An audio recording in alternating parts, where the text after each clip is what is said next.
Good evening and welcome back to the One Celtic Fans View. This evening, geez, Danny's in early with the super chat tonight. He's straight on off. He's straight on with the super chat. There's quite a bit of chat going on in the comments section. I'm going to jump back to. And it's not going to show me them. I'm going to go back onto this and see. We'll go back onto the live stream because there's a couple of comments that I watched and they've disappeared. They're not. There they are. One of them was on. One's from Paul Baird. It's not letting me put it up on the screen, but I expected Martin O'Neill to be as good as he has been in his job as interim manager. I have not been surprised at all. There is a poll running already. It's got 61 votes. Has Martin O'Neill exceeded expectations? Well, there's echo. There we go. That's better. Get rid of that echo. That should be that sorted. It's because I was mucking about with audio stuff.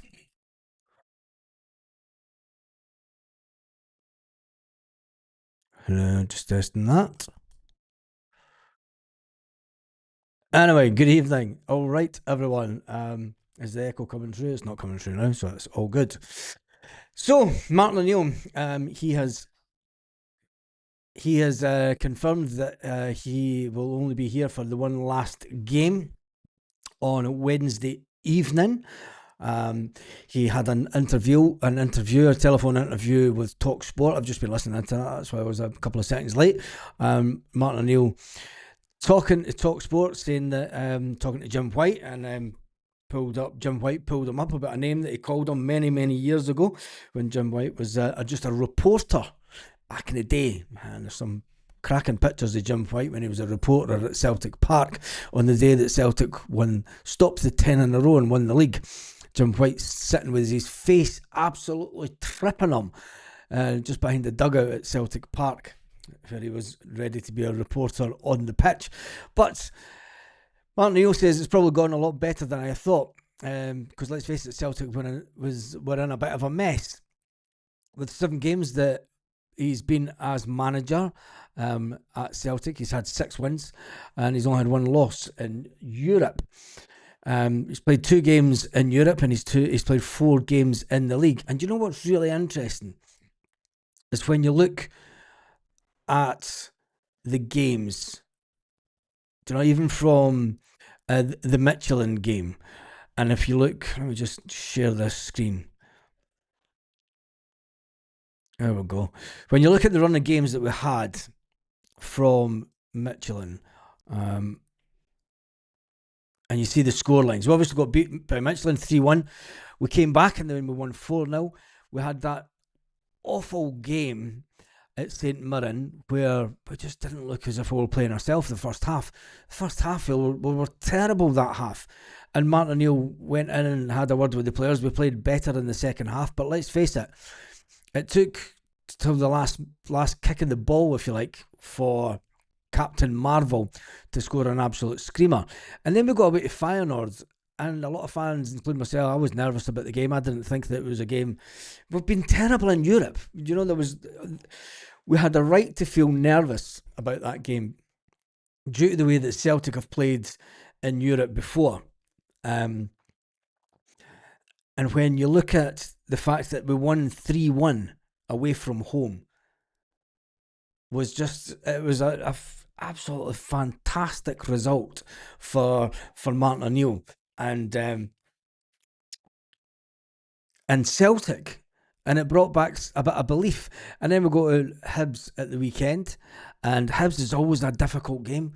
You know, we've not won many games after coming back from Europe. We always seem to get Hibs after a European game, and quite a lot of the times they've been a draw. But we had a fantastic the first 20 minutes of the Hibs game, let's face it, Hibs were all over us. We were starting to think, oh no, the players have went back into Brendan Rodgers mode. But then on the 27th minute, we score a goal. And in the 28th minute, we score a goal. And you're like, whoa, this team, you know, it just shows you when it decides to click, it clicks.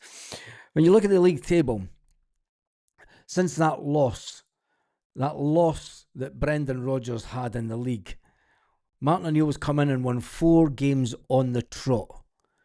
Nobody. I'm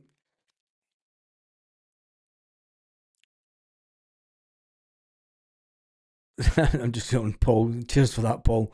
So when you look at the games, to consistently win 4 games in a row, we were struggling in the league, and Martin O'Neill's come in, and for me, he's more than exceeded what was expected of him, because he was just expected to hold the fort. He was just expected to hold the fort and get things ticking over. Now, there's a lot of nonsense being said out there in the media, as you would expect when any Celtic manager is about to come in, especially a foreign manager that a lot of people know nothing about. You're going to get the next couple of days, prepare yourself. You're going to get a lot of negative headlines out there about Celtic changing the manager 2 weeks, 13 days before the cup final. You're going to get a lot of people saying, no, you shouldn't do it, give Martin O'Neill it. And you're going to get a lot of negative headlines, just the same as what happened when Ange Postecoglou come in. I think that the Celtic are going to make the announcement on Thursday now, by the looks of it. I don't think they'll make it on the Wednesday. I think they'll make it first thing Thursday morning to give Martin O'Neill his little bit of joy. Because that's what it is, isn't it? It is just a little bit of joy in his final game at Celtic Park. You can't argue with Martin O'Neill's positive impact on the squad. It does make me question what Brendan Rodgers was actually doing. Big shame that Callum Osmond injury is really starting to show shows what he could do. This is very true. He was a player that wasn't going to get a chance under Brendan Rodgers. Brendan Rodgers, and it's an interesting one, because we obviously spoke about the fact that Martin O'Neill has had 7 games in charge. He's won 6. He's had 1 loss. His team has scored 18 goals. We were lucky that we'd scored 18 goals all season. We hadn't been scoring a lot of goals. We've only conceded 6 goals since he came in as manager. Kasper Schmeichel's been talking about the manager, and Kasper Schmeichel says, look, there's a no bullshit Celtic dressing room now. There's no bullshit at all. Having been a goalkeeper for 20 years, he says the last month of my career, this last month of my career has been completely wild. We went from the type of management that was under Brendan Rodgers. I've seen it all in my career, says Kasper Schmeichel.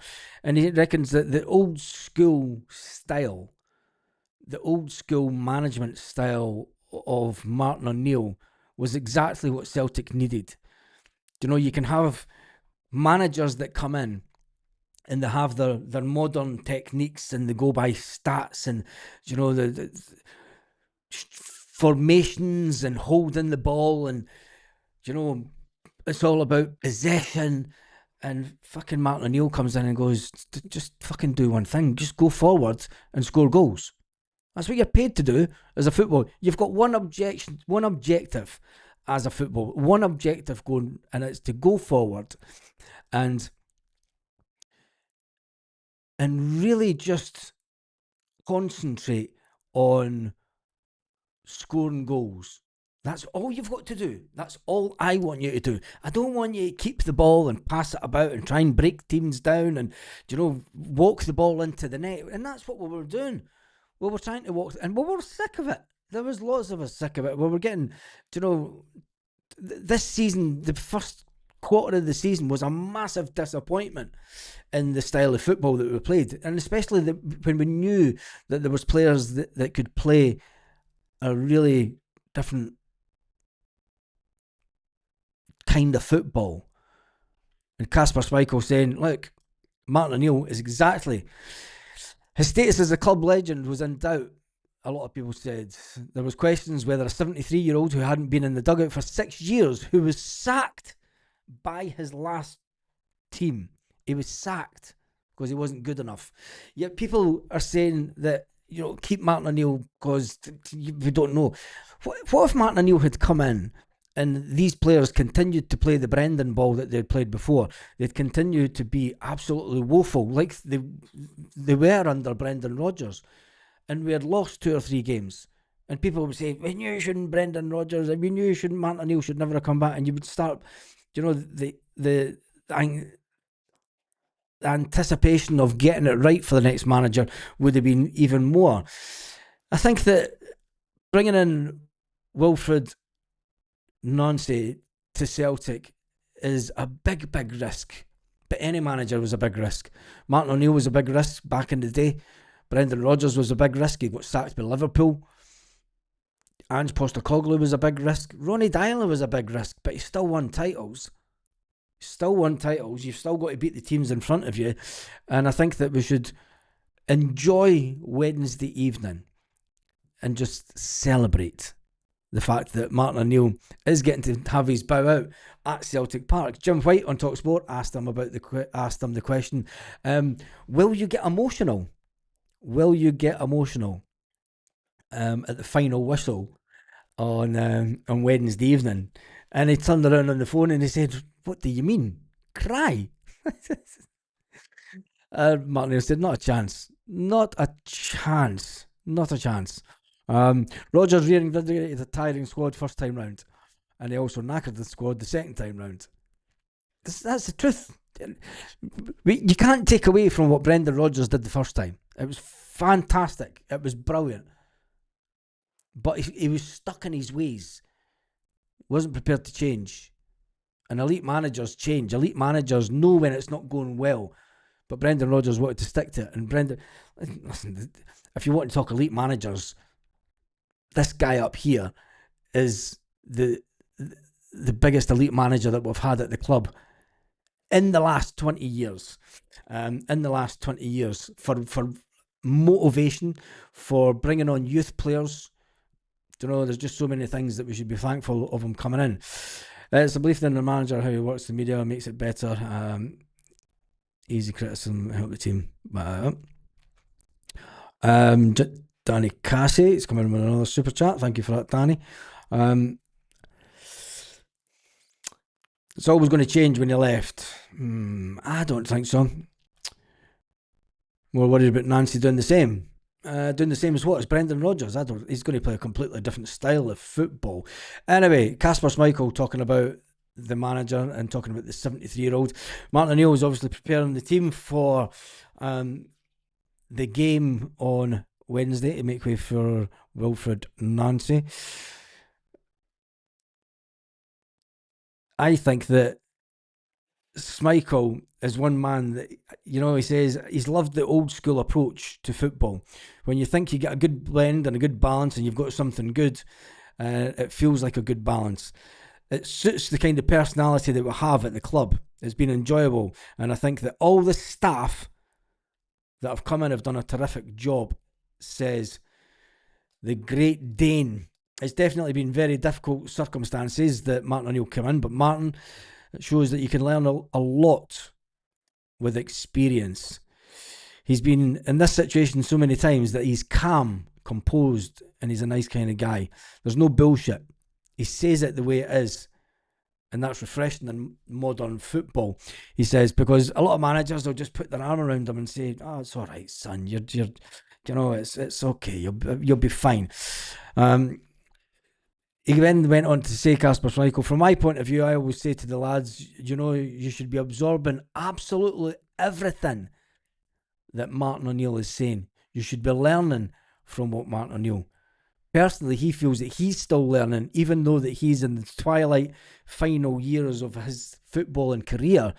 Schmeichel says that learning from Martin O'Neill has been fantastic, and he can't wait to learn from the Columbus Crew ex-manager Wilfred Nancy as he takes over at Celtic. Auchinleck,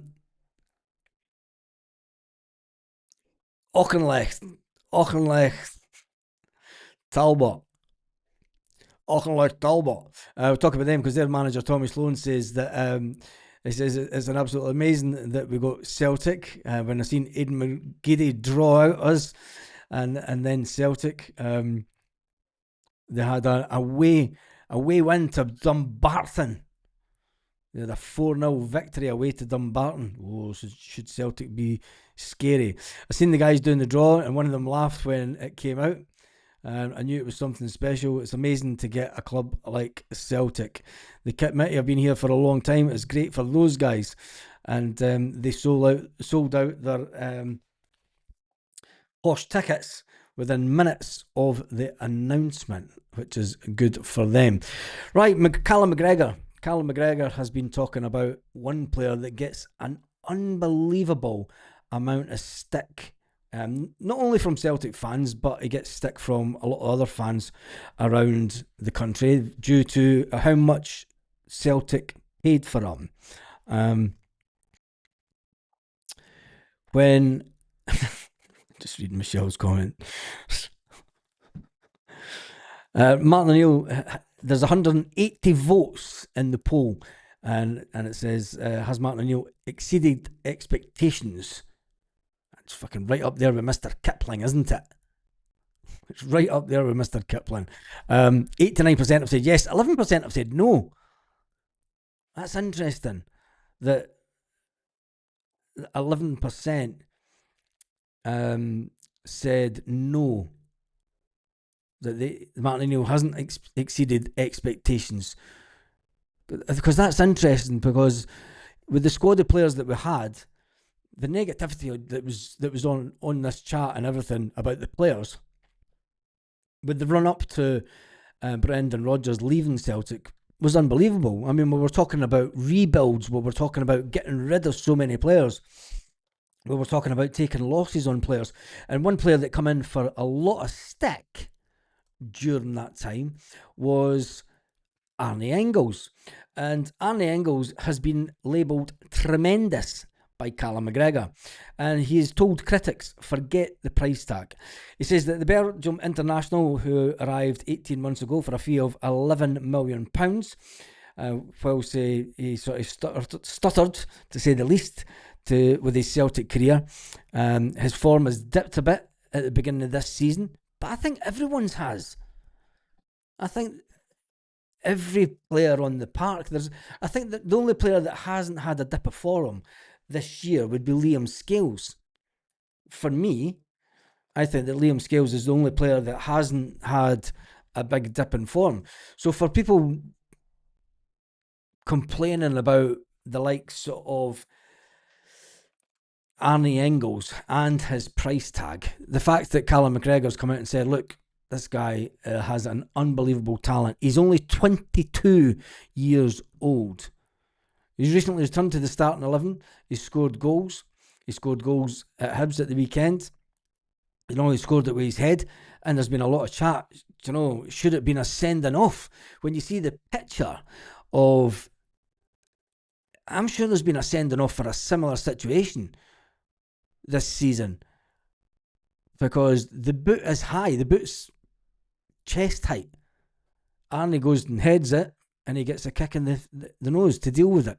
McGregor says that the midfield experience that he has is bringing out the best of Arne Engels. He says it's unfair for him to be priced on his price tag. There's a job for him and some senior players to help Engels to develop further as a player. Listen, I love Arne, said McGregor, and he's some player for a kid. For a kid. And that's Callum McGregor calling him a kid. And we as fans just see the price tag in the player, and it's like, fucking hell, he should be 10 times better than he is. He was 21 when he came to Celtic. 21 with that big price tag. Many people judge him just on the price tag. I think he's a tremendous player. He's got big heart, he's got big energy, and will always get better because he has the right attitude, says Callum McGregor. So it's our job to make him to grow. It was a delight for him on Sunday. He was outstanding on Thursday night with the 3-1 over Feyenoord. So hopefully he recovers to go again on Wednesday against Dundee, says Callum McGregor. I'll take Callum's side on it. I think that if anyone knows a player, and Callum McGregor has played with some absolute fantastic midfielders, and Callum's been in Arne Engels' position. where he wasn't the big name midfielder. He just came through the system at Celtic. 21, 22. Callum was getting horsed out on loan at that age. Do you know? Remove price tags just like you do with birthday cards. That's a good one. Gavboy said, I said no Baz because I never doubted my faith in him. Never doubted him at all.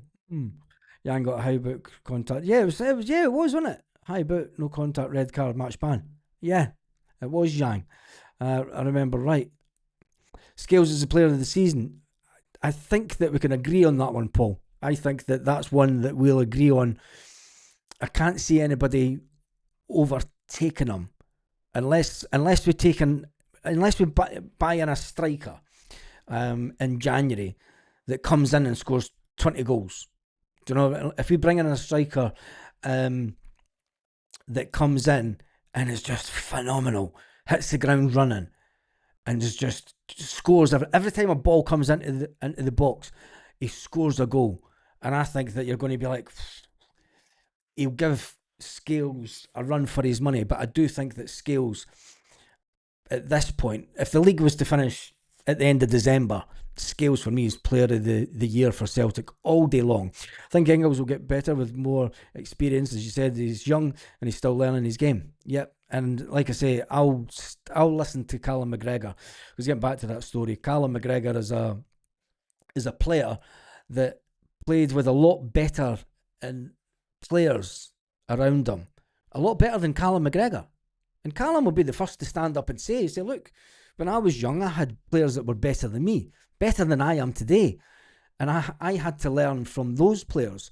You know, I used to watch Scott Brown in training every day and, you know, get snippets from him about the game and position. And, you know, I'd listen to him intently when he was doing his captain talks.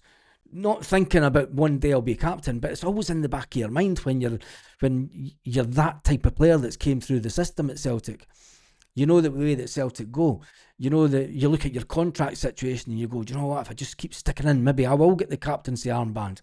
And you know, I'll have lived my dream. Callum McGregor's living his dream. He's like me and you. He loves the Celtic too. So if there's anyone that I'm going to listen to about Arne Engels. And even if Arne Engels does have the odd off game, he is only 22-year-old, and I think that we forget that. I think we can, if you want to really start criticising Arne Engels, it's probably going to be in 2 years' time once he gets that bit more experience. But hopefully by then, we'll have had a turnover of players that maybe brings in a bit of experience to play beside them. I wouldn't like to see Celtic go in and get younger players to come into that midfield. You never know, you might be able to go out and pick up a younger player that is absolutely phenomenal in the midfield, that can sit in front of Arne Engels and Callum McGregor. But then where does Paulo Bernardo sit? And that's a question for another night. Let's get onto the Tierney thing, because that's what the video was really about. Kieran Tierney has got an issue. Kieran Tierney, Martin O'Neill said on Radio Scotland last night that Kieran Tierney might need an injection to play the next game after he was benched for the beginning of the Hibs game. Kieran Tierney obviously came back to Celtic with a big expectation, and it's not went so well for him. But he's had his big toenail taken off. Yes, he had a lot. I don't know how they do it. It gives me the bulk, to be honest. Marcelo Sarachi came in at the weekend to bench Tierney, but Martin O'Neill explained the issue currently facing Kieran Tierney. He says, look, he's had a few heel problems as well. He's had a few heel problems, and he's got a bit of an ongoing issue for him. But he also explained that he's had his big toenail removed recently, and it will require him to have an injection as the process of healing. Ouch. The missus has had a big toenail come off before, and fuck me, she said it was fucking agony. He says, the manager went on to say, really, it's quite simple. Kieran had a few heel problems. He says that Sarachi's starting. It's an ongoing thing with Tierney. Hopefully we'll get it sorted out soon. He's also had a big toenail removed just the other evening.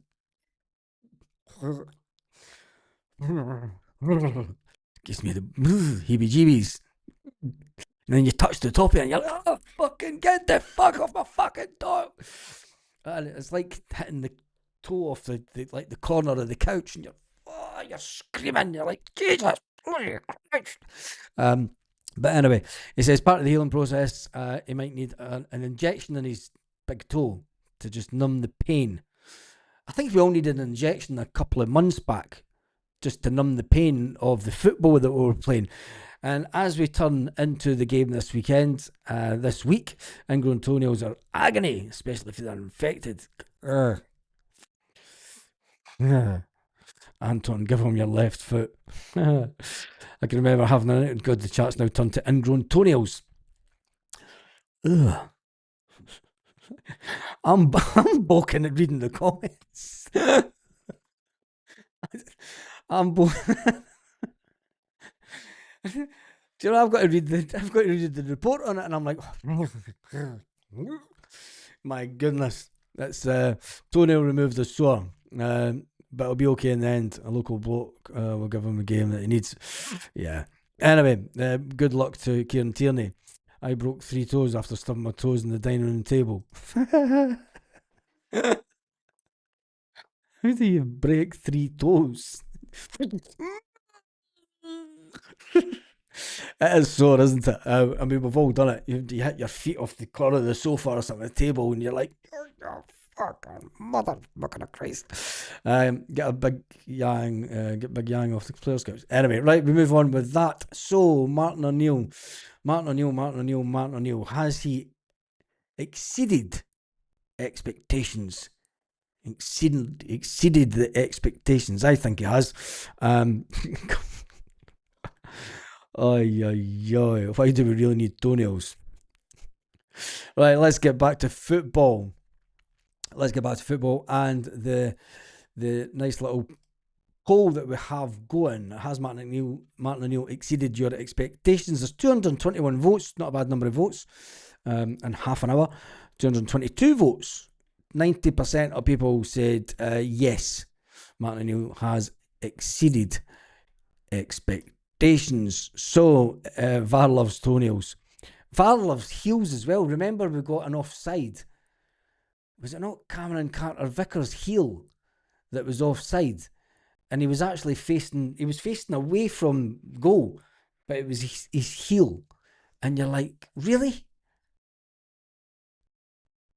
Anyway, nice about VAR said that just because toe gets lonely. Oh,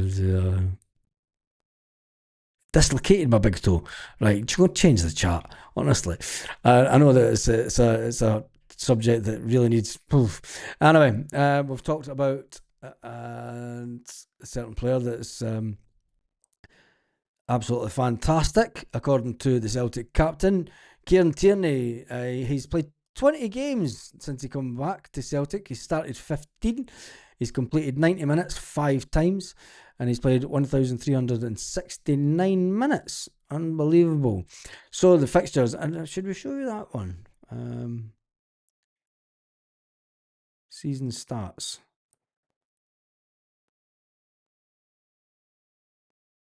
So there's 2 players that have got the best stats at Celtic this season, and it's Liam Scales and Callum McGregor, which is unbelievable.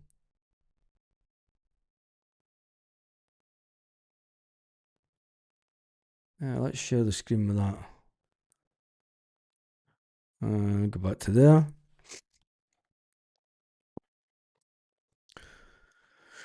So this is Liam Scales, who's currently valued at an unbelievable price of only 2.4 million. Why is Scales only valued at 2.4 million? That's bonkers, isn't it?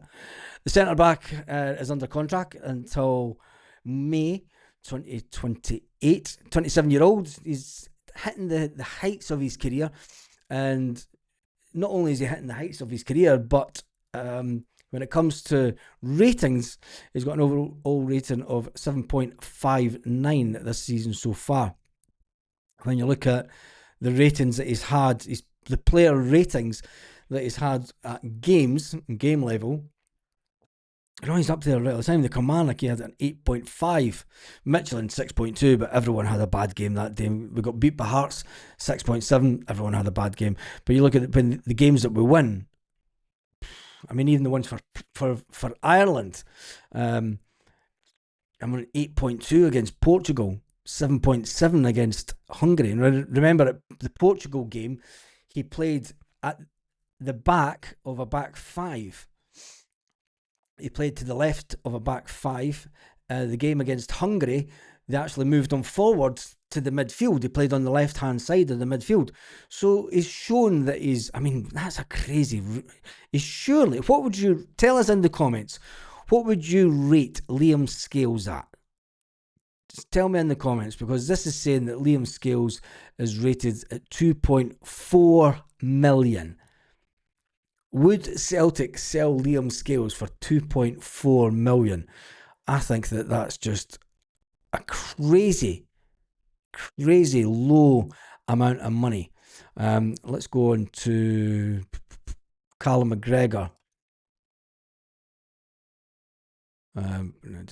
Jesus, close that down. Let's click on to Callum McGregor stats. Callum McGregor market value is only like 3.8 million euros, which I think is a bit low for Callum McGregor. When you look at that, he could play centre defence, centre midfield. It's weird because he wasn't always a centre mid, was he? He always played out to the left hand side, the midfield. When you look at his Celtic career, he came up through the under 19s in July 2011 to 2013, and then 2013 he went into the Celtic first team. Then he went to Notts County. Remember, he went out on loan, and then he came back to Celtic in 2014. I mean, you look at the minutes that he's played this season. He's played 1,099 minutes. He's got a player rating of 7.55, and you've got to say Michelin's poor. You expect that though, because everyone was poor against Michelin. And he's quite consistent. He is quite consistent.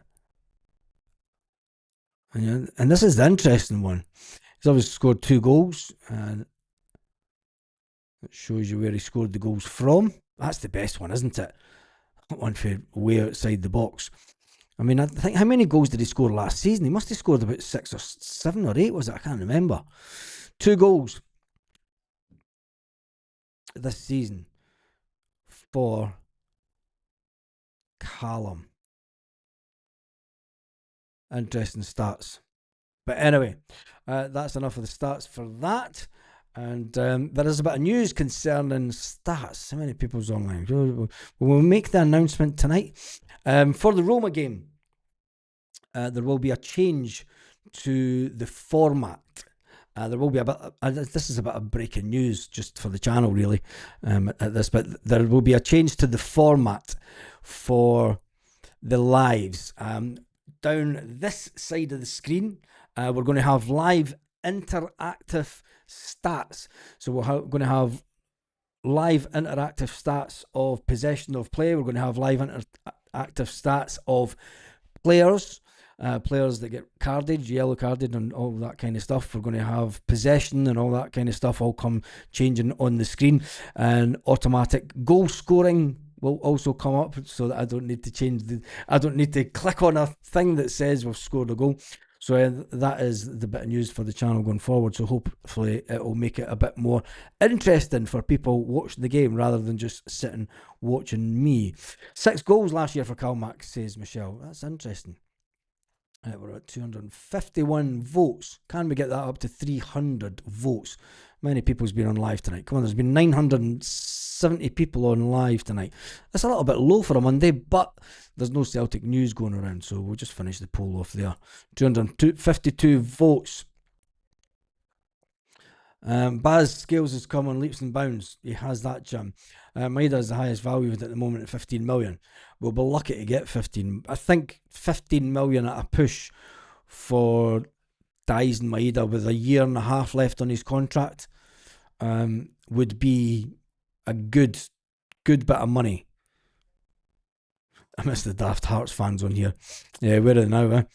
McGregor got double figures last season, says McLaughlin. But there you go. But Michelle says he got 6 goals last year. It's all about. Scales is at least £5 million. And there's another comment, 10 million at the very least for Scales. I think if you're selling him down to a club in England, you would get 10 million for him. At 27-year-old. Scales is better than Van Dijk. Come on, that's crazy. That's crazy, chat. Van Dijk went on to sell for 70 odd million.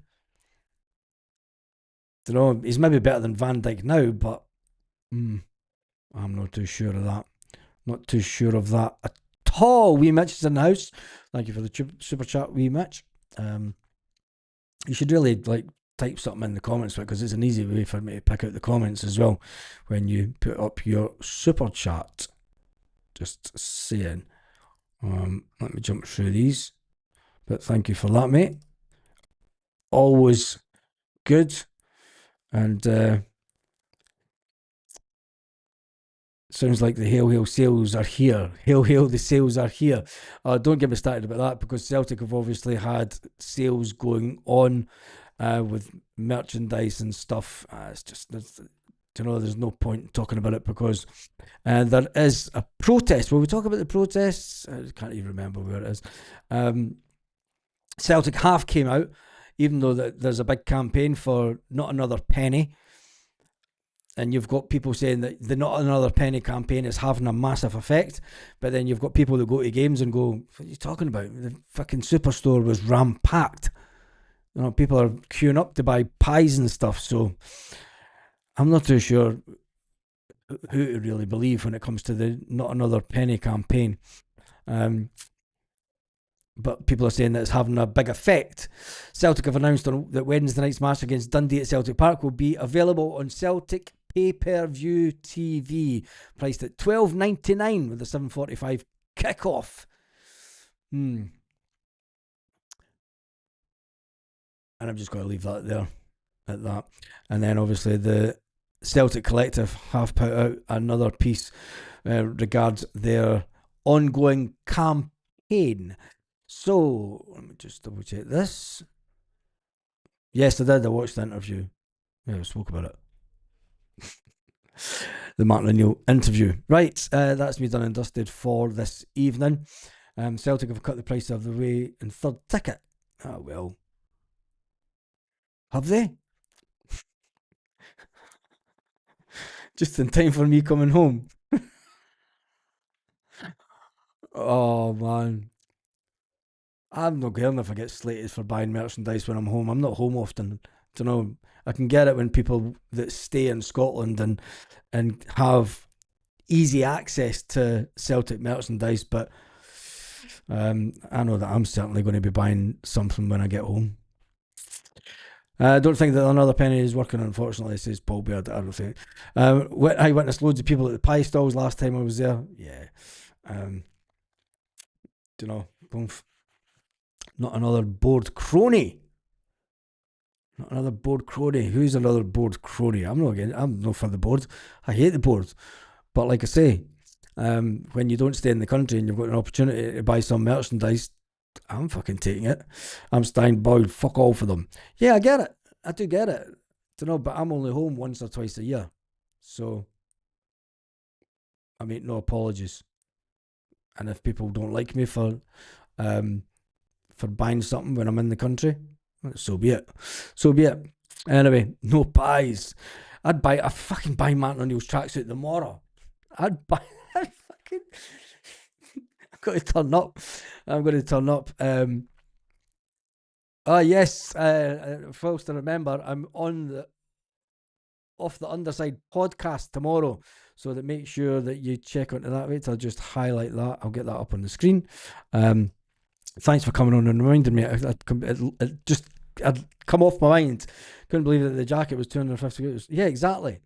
The £230 jacket was sold out in the Superstore and online. But anyway, big shout out to Off the Underside podcast. I am going to be on their podcast tomorrow evening. And I'm not sure, when does that go out? Is that going out live tomorrow?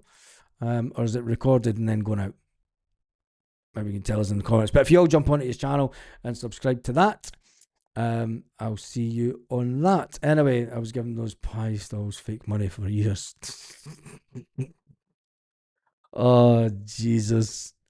Danny Cassie says that he's buying stuff. He thinks we'll win the treble. The pies are rotten.